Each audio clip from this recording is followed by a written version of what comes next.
Hello, and welcome to the Courage Coalition. Today's drop is a little late in the day on Wednesday. I was really struggling with where do I go from here? What is the message that I want to bring to listeners who take their time and energy to tune in and listen to the podcast? And it was a struggle. I'm not going to lie. I have really been not sure, not clear what I want to do. And I had a conversation this week with a prospective client about what does financial coaching with you look like, Corey? What does it look like? What do I get for my money? All the things. And what kind of dawned on me is that we all have this one story that just keeps happening over and over and over again. And so for the next few weeks, we're going to break down what it would look like to work with Corey, not from a perspective of wanting to gain clients, but from a perspective of we can all do something from home. We can all do something if we really choose to. And the thing I love about podcasts is the tool if you desire to take the action, the tool, the resource, the knowledge if you desire to take the action. When we work with a coach, what we have is accountability, and that is priceless. I'm not going to lie. But we can all take a step without the investment, without the added stress. We can all take one step at changing something we don't like in our lives. For me specifically, obviously, this is about our financial story. That's what I coach on. That's the beliefs and the values that drive our money. And so, if that is something that you are struggling with, whether that be in personal finances or your business finances, then I think the next few weeks are really going to help you pull that apart a little bit. Maybe get a little bit more clear on the understanding of the why the cycles keep repeating, because it is a cycle. That's what it is. And until we break that, until we create a pivot, then nothing is ever going to change. And so the first question or the statement I'm going to say is that making money is an action. Okay. It's an action. We have a skill and we can make money. And for a lot of people that have this not necessarily healthy relationship with money, it is not because of a lack of know-how on how to make money. They can make money really well. The problem and or the breakdown comes down to keeping money. Keeping money is a behavior. And that is where all of a sudden our finances become emotional, become repeated beliefs, because that behavior is a part of our truth. And we have to begin to retell that truth a different thing, which creates we need to change the behaviors that we've always done because it hasn't worked. Growing money is knowledge. And so I think the first one and the third one, so many people understand. Now, I'm not saying everybody understands how to grow money, and I don't believe that everybody should be growing money the same way. Because when we try to grow money the same way that the next door neighbors did, or our grandfather did, or our dad did, or our mother did, we're living somebody else's values. So we are going to get into how to grow money a little bit, but I'm not going to touch on that one really hard. That is definitely more involved. But you know how to make money. Let's just say you know how to make money. You're listening to this and you get what it means to make money, and you can do that fairly well. But you never seem to have money or know where your money went. And that is that keeping money. And that is a behavior. But all three things come down to one thing: your values, your core values. You hear me talk about it all the time, and I know it confuses people a lot, but our core values are truly that North Star, that magnet that keep us centered, aligned, and in our genius, for lack of a better word. So if you have not taken a test lately, an assessment lately that talks about your core values, please do so.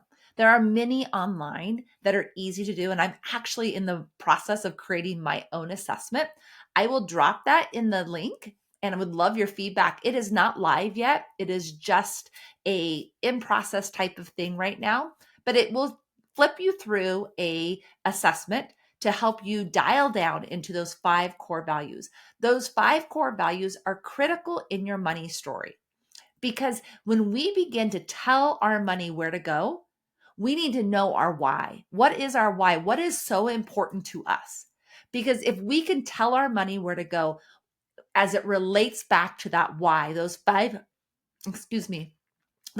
core values, then we feel free. We feel aligned. We feel like we are living in our truth. And that's the emotion.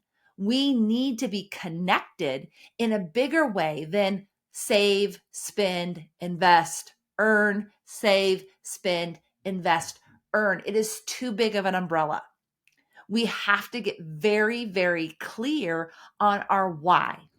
Why do we want to save? Why do we want to earn? Why do we want to invest? What are our goals? What are our dreams? Our values drive behaviors and our behaviors drive results. And it goes back to that whole second thing. Keeping money is a behavior.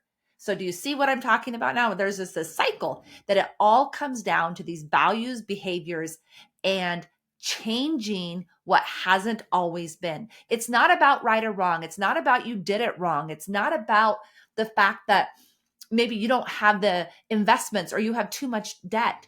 We were not taught to talk about or treat money in this fashion. And so it has never felt connected to our lives.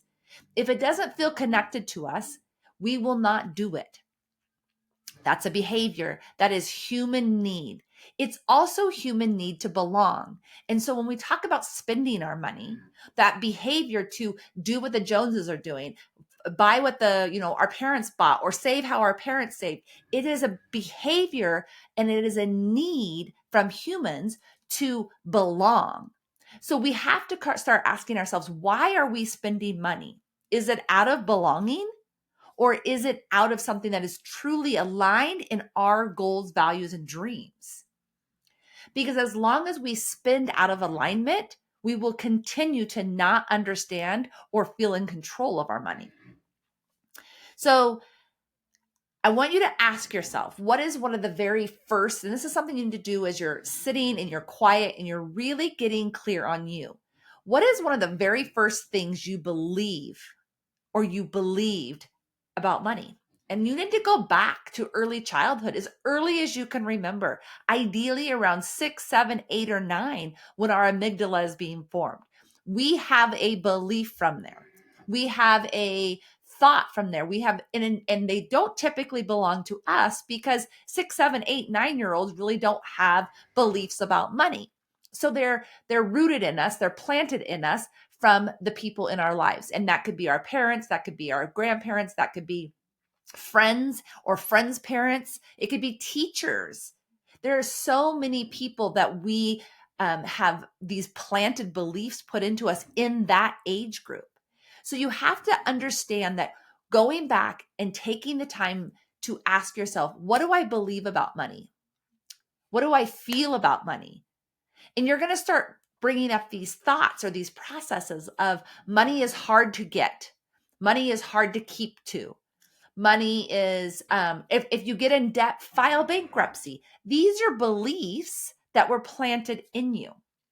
Maybe it was your dad came home from work one day and he was talking bad about his boss. Those rich people are just so negative, or those rich people are just so greedy or selfish or mean or angry. And that placed something in you.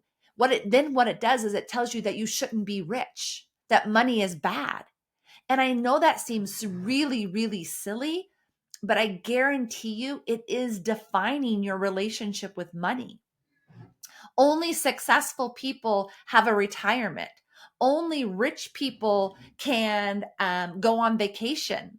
We could go on and on, you guys. It is, but there is a belief there, and it is so important for you to really pull that apart. So that is your first week 1. I want you to define your core values and go back and journal on what it is that you have had planted in you about money. What are those beliefs, those truths And it's a little bit hard sometimes because they are a truth, but you have to take a step back and just ask myself, what do I feel about money?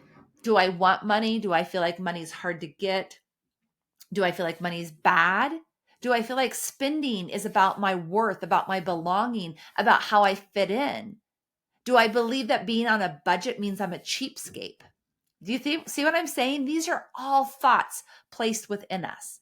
So for week 1, that's your test or that's your homework. Go in, define your values, and identify some beliefs, some truths about money. And next week, we're going to start the next step in the process. Until next time, I hope you have a great day.